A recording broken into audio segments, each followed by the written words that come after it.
Michée, chapitre 2. Malheur à ceux qui méditent l'iniquité et qui forgent le mal sur leur couche.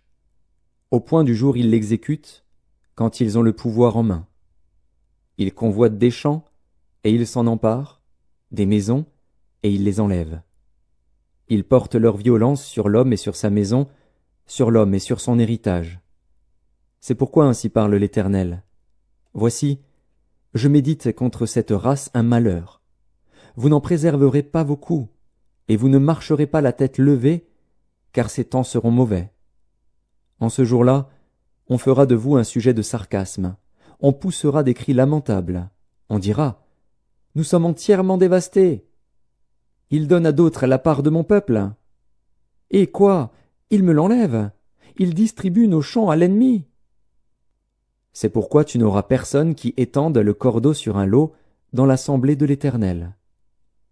Ne prophétisez pas, disent-ils, qu'on ne prophétise pas de telles choses. Les invectives n'ont point de fin. Oses-tu parler ainsi, maison de Jacob? L'Éternel est-il prompt à s'irriter? Est-ce là sa manière d'agir? Mes paroles ne sont-elles pas favorables à celui qui marche avec droiture? Depuis longtemps on traite mon peuple en ennemi. Vous enlevez le manteau de dessus les vêtements de ceux qui passent avec sécurité en revenant de la guerre. Vous chassez de leur maison chérie les femmes de mon peuple, vous ôtez pour toujours ma parure à leurs enfants. Levez-vous, marchez, car ce n'est point ici un lieu de repos. À cause de la souillure, il y aura des douleurs violentes.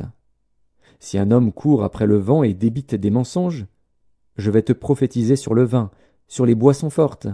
Ce sera pour ce peuple un prophète. Je te rassemblerai tout entier, ô Jacob. Je rassemblerai les restes d'Israël, je les réunirai comme les brebis d'une bergerie, comme le troupeau dans son pâturage.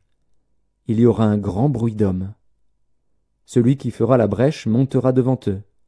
Ils feront la brèche, franchiront la porte et en sortiront. Leur roi marchera devant eux, et l'Éternel sera à leur tête.